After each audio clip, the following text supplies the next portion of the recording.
Hello दोस्तों, welcome to UPSC online. तो आज हम बात करेंगे जो सुनील कुमार धर्मंता जी हैं, उन्होंने ऐसे दिया था कहाँ पे, विजन आईएएस में टेस्ट सीरीज ज्वाइन की होगी ऐसे की, तो वहाँ पे उन्होंने ऐसे लिखा हुआ था। तो आज हम इनका डिस्कस करेंगे कि उन्होंने ऐसे कैसे लिखा है और किस प्रकार के ऐसे विजन आईएएस पूछते हैं। ठीक है, चलिए देखते हैं। तो उन्होंने एक ऐसे दिया हुआ है, उचित पोषण मानव विकास की आधारशिला है। क्या पूछा गया है? उचित पोषण मानव विकास की आधारशिला है। अब देखिए इन्होंने शुरू कैसे किया है, यहाँ हम देखते हैं। पहला सुख निरोगी काया, यानी कि ये क्लू छोड़ दिया है कि पहला सुख निरोगी काया। इसके बारे में हम सारा ही ऐसे लिखना शुरू कर देते हैं। चलिए देखते हैं। उपर्युक्त कथन से यह स्पष्ट होता है ना, उपर्युक्त कथन से यह स्पष्ट होता है कि मानव जीवन में सुख प्राप्त करने के लिए रोगमुक्त शरीर का होना अत्यंत आवश्यक है। रोगमुक्त शरीर का आशय मानव के शारीरिक, मानसिक तथा आध्यात्मिक स्वास्थ्य का किसी भी विकार से मुक्त होना है तथा इन सब की प्राप्ति के लिए जो चीज़ सर्वाधिक आवश्यक है वह है पोषण का उचित मात्रा में होना। ठीक है, आगे लिखा है, उचित पोषण मानव शरीर की अनेक मूलभूत आवश्यकताओं की पूर्ति करके संतुलित विकास में सहयोग प्रदान करता है, परंतु वर्तमान में भारत में उचित पोषण परिदृश्य की दयनीय स्थिति है। विश्व के सर्वाधिक संख्या में कुपोषित बच्चे भारत में ही रहते हैं। वैश्विक भुखमरी सूचकांक में भारत का 100वां स्थान भोजन व पोषण परिदृश्य के नकारात्मक चित्र को प्रस्तुत करता है। ये स्थान तब का है जब इन्होंने टेस्ट सीरीज ज्वाइन की थी। अभी वर्तमान में आपको देखना है कि भारत का जो स्थान है वो कितना है, किसमें, ग्लोबल हंगर इंडेक्स में। ठीक है, चलिए आगे देखते हैं। इसी के साथ साथ भारत में खराब पोषण के कारण संतुलित मानव विकास में बाधा उत्पन्न हो रही है, जिसके कारण भारत की बहुमूल्य मानव पूंजी के अप्रभावी व अनुत्पादक होने की समस्या का सामना किया जा रहा है। इसलिए संतुलित मानव विकास को सुनिश्चित करने के लिए उचित पोषण का आशय, इसके संघटक, इसके लाभ एवं हानियाँ, सरकारी व निजी प्रयासों, ठीक है, में व्याप्त कमियों तथा उपयुक्त समाधानों पर विचार करने की आवश्यकता है, ताकि भारत में पोषण परिदृश्य में सकारात्मक सुधार लाकर सामाजिक, आर्थिक तथा मानव विकास को सुनिश्चित किया जा सके। ठीक है, उचित पोषण का सामान्य तात्पर्य शरीर को आवश्यक सभी पोषक तत्वों की उचित मात्रा का समय पर पर्याप्त होना है। ठीक है, यहाँ पे आगे मात्रा बताएंगे कैसा क्या। जैसे कि उचित पोषण में वसा होनी चाहिए, कार्बोहाइड्रेट होना चाहिए, प्रोटीन होना चाहिए, विटामिन होना चाहिए, खनिज तत्व होने चाहिए, अन्य बृहद एवं सूक्ष्म तत्व होने चाहिए। ठीक है, यहाँ पे आगे दिया गया है कि उचित पोषण के संघटकों में बृहद पोषक तत्वों तथा सूक्ष्म पोषक तत्वों के साथ साथ कार्बोहाइड्रेट, वसा तथा प्रोटीन को शामिल किया जाता है। यानी कि जो है डायग्राम बनाया है वहाँ पे अभी डिस्क्रिप्टिव में थोड़ा बता दिया है। इसी के साथ भोजन में इनके उचित अनुपात का होना भी आवश्यक होता है, जो मनुष्य की आयु, लिंग, कार्यदशा इत्यादि के अनुसार अलग अलग होता है। ठीक है, आगे बताया गया है कि उचित पोषण में केवल पेट भरने को ही शामिल नहीं किया जाता है, अपितु मानव शरीर के सभी अंगों की उचित क्रियाशीलता के लिए सभी आवश्यक पदार्थों के ग्रहण करने को भी शामिल किया जाता है। उचित पोषण के कारण मानव शरीर का बहुआयामी विकास संभव होता है, जिसमें शारीरिक, मानसिक एवं आध्यात्मिक विकास सम्मिलित होता है। ठीक है, उचित पोषण के कारण मानव शरीर को अनेक बीमारियां जैसे कि ठिगनापन, अल्प वजन, एनीमिया, क्वेस्किरोस, रतौंधी, गलकंड इत्यादि में बचाने में सहायता मिलती है।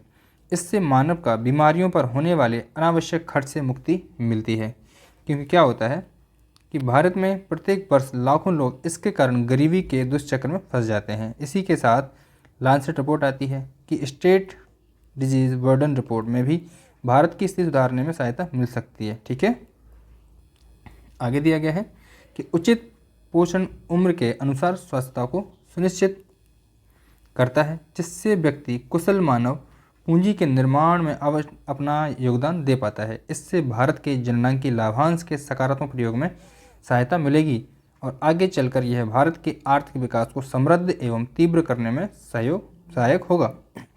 आर्थिक विकास होने से सामाजिक निवेश में वृद्धि से मानव विकास और अधिक सुदृढ़ होगा। ठीक है, आगे उन्होंने लिखा है कि मानसिक स्वास्थ्य के सही होने की स्थिति में भारत में एक विचारशील जनसंख्या का निर्माण होगा तथा आत्महत्या जैसी समस्याओं से निजात मिलेगी। इसी के साथ उचित पोषण के कारण वैश्विक भुखमरी सूचकांक, मानव विकास सूचकांक, WHO की पोषण रिपोर्ट इत्यादि में भारत की स्थिति में सुधार के फलस्वरूप भारत की वैश्विक छवि में सकारात्मक परिवर्तन आएगा, जिससे भारत में निवेश करने की संभावना तथा आगे चलकर यह रोजगार सृजन, आर्थिक विकास तथा अंततः मानव विकास की ओर सशक्त कदम होगा। ठीक है, आगे लिखा है कि उचित पोषण के कारण सतत विकास लक्ष्य यानी 2 और 3 को प्राप्त करने में सहायता मिलेगी तथा इसके फलस्वरूप भारत आर्थिक विकास को तीव्र कर वैश्विक महाशक्ति बनने की ओर अग्रसर होगा। आगे यहाँ पे इन्होंने 3 स्तंभ बताए हैं। कौन कौन से स्तंभ बताए हैं? एक बताया है जो कि मानव पूंजी को बढ़ाते हैं, आगे स्वास्थ्य को लेके उचित पोषण होना चाहिए, शिक्षा और कौशल विकास। इसलिए कहा जा सकता है कि उचित पोषण न सिर्फ मानव जीवन के व्यक्तिगत स्तर को सुनिश्चित करता है, अपितु यह सामाजिक एवं राष्ट्रीय विकास में भी अपने योगदान के माध्यम से बृहद मानव विकास को सुनिश्चित करने का प्रयास करता है। उपर्युक्त रेखा चित्र से यह स्पष्ट होता है कि देश में कुशल मानव पूंजी निर्माण के लिए उचित पोषण एक अनिवार्य शर्त है। जब मानव को आवश्यकता अनुसार उचित पोषण की प्राप्ति नहीं हो पाती है तो उस स्थिति को कुपोषण की स्थिति कहा जाता है। भारत में वर्तमान में 2 प्रकार के कुपोषण का सामना किया जा सकता है। इनको हम देखते हैं कौन से प्रकार के 2 कुपोषण हैं। एक है अल्प पोषण, दूसरा है अति पोषण। ठीक है, अल्प पोषण के अंतर्गत आवश्यक पदार्थों से कम मात्रा में पदार्थ ग्रहण किए जाते हैं, जिसके कारण स्टंटिंग, वेस्टिंग, एनीमिया, विटामिन की कमी से होने वाले रोग इत्यादि का सामना करना पड़ता है। वहीं अति पोषण में आवश्यक पदार्थों की मात्रा से अधिक मात्रा में पोषण पदार्थ ग्रहण किए जाते हैं, जिसके कारण मोटापा, मधुमेह, हृदय रोग इत्यादि का सामना करना पड़ता है। अतः उचित पोषण की प्राप्ति के लिए अल्प पोषण एवं अति पोषण दोनों समस्याओं पर नियंत्रण अनिवार्य है, तभी एक संतुलित मानव विकास की ओर अग्रसर होने में सहायता मिलेगी। उचित पोषण को सुनिश्चित करने के लिए वैश्विक स्तर एवं राष्ट्रीय स्तर पर समय समय पर अनेक प्रयास किए गए हैं, जिसमें कुछ प्रयास निम्नलिखित हैं। इन प्रयासों को हम देखते हैं। पहला प्रयास दिया गया है यहाँ पे कि international food policy research institute द्वारा वैश्विक भुखमरी सूचकांक का प्रकाशन। दूसरा है WHO द्वारा पोषण रणनीति की घोषणा। तीसरा है संयुक्त राष्ट्र के तत्वावधान में सतत विकास लक्ष्य की घोषणा। चौथा है विश्व बैंक एवं WHO द्वारा भारत में अनेक पोषण कार्यक्रमों में सहयोग। ठीक है, राष्ट्रीय प्रयासों में महत्वपूर्ण प्रयास निम्नलिखित हैं, उन्हें हम देखते हैं। यहाँ पर लिखा है कि हाल ही में राष्ट्रीय पोषण कार्यक्रम की घोषणा की गई है, जिसमें महिला एवं बाल विकास मंत्रालय, परिवार एवं स्वास्थ्य कल्याण मंत्रालय, ठीक है, तथा पेयजल एवं स्वच्छता मंत्रालय की सहभागिता है। ठीक है, इसके अंतर्गत स्टंटिंग, वेस्टिंग एवं अल्पपोषण को प्रतिवर्ष 2% कम करने तथा एनीमिया को प्रतिवर्ष 3% कम करने का लक्ष्य रखा गया है। अगला प्रयास सरकारी विद्यालयों में मिड डे मील स्कीम के तहत बच्चों में कुपोषण की स्थिति से लड़ने का प्रयास किया जा रहा है, क्योंकि इस भोजन के लिए उचित पोषण मानक निर्धारित किए जाते हैं। अगला है समेकित बाल विकास सेवा ICDS के अंतर्गत बच्चों एवं किशोर तथा गर्भवती महिलाओं के पोषण एवं स्वास्थ्य पर पर्याप्त बल दिया जाता है तथा उन्हें समय समय पर पूरक पोषाहार उपलब्ध कराया जाता है। अगला देखते हैं राष्ट्रीय किशोर स्वास्थ्य कार्यक्रम के अंतर्गत साप्ताहिक फोलिक एसिड एवं आयरन की गोलियों का वितरण भी किया जाता है, ताकि एनीमिया जैसी समस्याओं से निजात पाया जा सके। अगला है सरकार राष्ट्रीय खाद्य सुरक्षा मिशनों के माध्यम से गरीबों को अनाज, दालें, नमक, तेल इत्यादि उचित कीमत पर प्रदान करने का प्रयास कर रही है। अगला प्रयास है सरकार द्वारा भोजन में पोषक तत्वों के समावेश के लिए फूड फोर्टिफिकेशन पर बल दिया जा रहा है। अगला दिया गया है इसी के साथ साथ दालों के उत्पादन में विस्तार तथा 2018 को मोटा अनाज वर्ष घोषित करना भी एक सराहनीय कदम है। अभी आप देखेंगे कि 2023 में भी एक अंतर्राष्ट्रीय स्तर पे एक वर्ष घोषित किया गया। आपको कमेंट करके बताना है कि किस चीज़ को लिए वो वर्ष घोषित किया गया है। ठीक है, ये क्योंकि पुरानी कॉपी है तो इसलिए पुराना इसमें वर्ष दिया गया है, आपको यहाँ पे अपडेट लिखना है। आगे यहाँ पे दिया गया है, इसके अलावा भी सरकार अनेक व निजी सिविल संस्थाओं के साथ मिलकर अनेक कार्यक्रमों का संचालन कर रही है ताकि उचित पोषण को प्राप्त किया जा सके, परंतु इन प्रयासों के बावजूद भी भारत में उचित पोषण परिदृश्य का नकारात्मक दशा में होना चिंताजनक है। इनके पीछे अनेक सामाजिक, आर्थिक, राजनीतिक तथा प्रशासनिक कारणों को उत्तरदायी ठहराया जाता है। भारत में अनेक मंत्रालयों द्वारा चलाई जा रही अनेक योजनाओं में समन्वय एवं अभिसरण यानी कि कन्वर्जेंस का अभाव है। इसी के साथ सार्वजनिक वित्तीय प्रबंधन भी निम्न स्तर पर विद्यमान है। उचित प्रौद्योगिकी के अभाव एवं सीमित प्रशासनिक प्रयासों के कारण इन कार्यक्रमों की जनता तक अपर्याप्त पहुंच है। केंद्र सरकार तथा राज्य सरकार के कार्यक्रमों में विभिन्नता है, ठीक है, तथा एक उचित राष्ट्रीय पोषण रणनीति का अभाव है, जिसमें एक स्पष्ट रोड मैप के साथ मापनीय एवं प्राप्त करने योग्य स्पष्ट लक्ष्यों का अभाव है। साथ ही साथ जनता के मध्य उचित पोषण के अर्थ तथा इसके प्रभावों के बारे में व्यापक जागरूकता का अभाव है। ठीक है, सरकार सर्वाधिक सुविध वर्गों जैसे कि महिलाओं, बच्चों, किशोरों इत्यादि पर अलग से विशेष नीति बनाने में असफल प्रतीत होती है। यहाँ पे जो समस्याएं हैं उनको भी हमने दिखाया है। जनता एवं समाज द्वारा केवल भोजन प्राप्ति को ही सब कुछ माना जाता है, अतः लोगों की इस अभिवृत्ति में बदलाव करना जरूरी है। इस प्रकार स्पष्ट है कि उचित पोषण स्थिति प्राप्त करने के समक्ष अनेक चुनौतियां विद्यमान हैं, जिनका बहुआयामी प्रयासों के माध्यम से समाधान अत्यंत आवश्यक है। सर्वप्रथम राष्ट्रीय स्तर पर स्पष्ट लक्ष्यों एवं रोड मैप के साथ पोषण नीति का निर्माण एवं उसका प्रभावी क्रियान्वयन आवश्यक है। सभी केंद्रीय एवं राज्य मंत्रालयों की सभी योजनाओं के मध्य सहयोग एवं समन्वय सुनिश्चित करना भी आवश्यक है।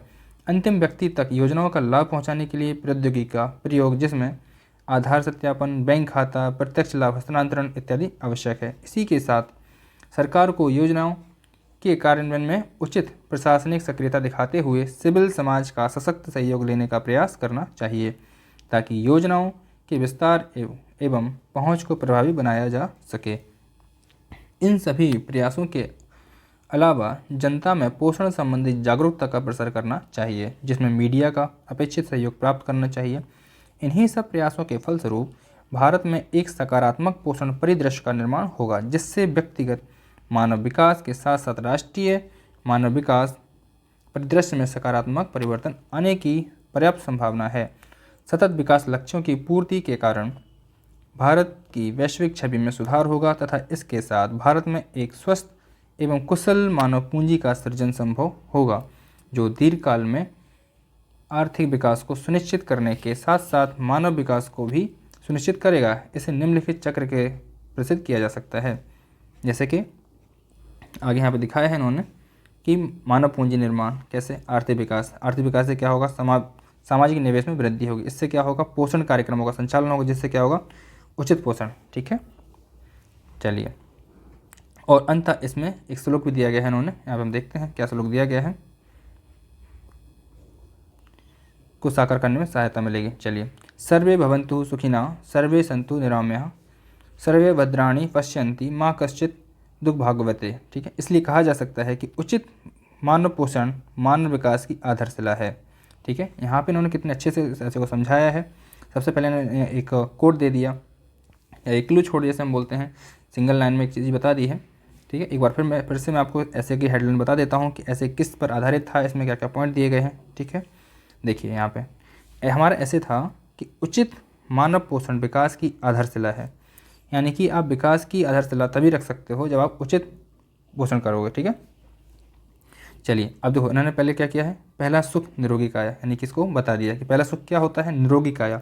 अगर आपकी काया निरोगी रहती है तो इसको हम सुख मानते हैं, पहला सुख ही होता है। फिर हम देखेंगे कि भारत में यहाँ पे हमने समस्याएं गिनाई हैं कि हमें ज़रूरत क्यों है पोषण की। फिर राष्ट्रीय स्तर पर समस्या क्या हुई, अंतर्राष्ट्रीय स्तर पर समस्याएं क्या हुई। ठीक है, पोषण होना चाहिए तो किस प्रकार का पोषण होना चाहिए, पोषण से हमें क्या क्या लाभ होते हैं, पोषण ना होने से क्या क्या हानियाँ होती हैं, फिर उनके लिए हमें क्या क्या लक्ष्य चलाने पड़ते हैं। ठीक है, उन लक्ष्यों को पूरा करने के लिए कुछ टारगेट रखे जाते हैं। उन टारगेटों को हमें किस तरीके से पूरा करना है, राज्य स्तर पे, केंद्रीय स्तर पे सारे मंत्रालयों को एकजुट लेके आना है, सारी नीतियों को ऐसा बनाना चाहिए जो सारे मंत्रालयों को कवर करती हों, ठीक है, और ऐसी पॉलिसी बनानी चाहिए जो सारे वर्गों को कवर करती हो, ठीक है, तभी हमारा जो मानव विकास है वो एक अच्छे स्तर पर पाया जाएगा, ठीक है। और जितनी भी अंतर्राष्ट्रीय स्तर पर जो में कमेटी होती हैं या फिर जितनी भी एजेंसीज होती हैं जो रिपोर्ट्स निकालती हैं, उन रिपोर्ट में हमें अपने स्थान को देखते हुए अपने देश में सुधार को लेकर पॉलिसियाँ बनानी चाहिए। जितनी भी रिपोर्ट आती हैं उनको हमें संज्ञान में लेना चाहिए, तभी जाके हम अच्छे से मानव विकास को पूरा कर सकते हैं। और इसी बात को हमने यहाँ पे समझाया गया है। यहाँ पे इन्होंने ऐसे में क्या किया है, कुछ डायग्राम बनाए हैं, ठीक है। डायग्राम देखिए, डायग्राम बना के इनको क्या कर दिया, एलेबोरेट कर दिया, जो कि आप क्वेश्चन में नहीं कर सकते, ऐसे में आप आराम से कर सकते हो, क्योंकि ऐसे में आपको काफ़ी यहाँ पे शब्द भी मिल जाते हैं और समय सीमा मिली जाती है, अच्छे से कर सकते हो और स्पेस भी अच्छा मिल जाता है। तो आप इससे अच्छा एक प्रेजेंटेशन है वो अच्छा कर सकते हो, ठीक है। और जो एग्जामिनर है उसको पढ़ने में एक रुचि पैदा होती है कि आगे देखता जाता है कि हाँ इस चीज़ को आगे कैसे दिखाया गया है, किन चीज़ों को डाला गया है। कुछ आप यहाँ पे जो भी फैक्ट हैं वो फैक्ट डाल सकते हो, कुछ यहाँ पे डेटा डाल सकते हो, डेटा के माध्यम से आप अपने जो ऐसे को मजबूत कर सकते हो, ठीक। यहाँ पे कुछ स्लोक का प्रयोग करके भी आप अपने ऐसे को अच्छा कर सकते हो। जो भी हेडलाइन है उनको अंडरलाइन कर दिया, जो भी इंपॉर्टेंट आपको शब्द लगते हैं उनको भी आप अंडरलाइन कर सकते हो, आपके पास समय ज़्यादा मिलता है, ठीक। तो इस प्रकार आप अपने ऐसे को प्रभावी बना सकते हो और अच्छे अंक पा सकते हो, ठीक है। अगर आपको ये ऐसे पढ़ने में अच्छा लगा तो आप कमेंट करके ज़रूर बताइएगा और मिलते हैं ऐसे ही किसी दूसरे वीडियो में। तब तक के लिए धन्यवाद।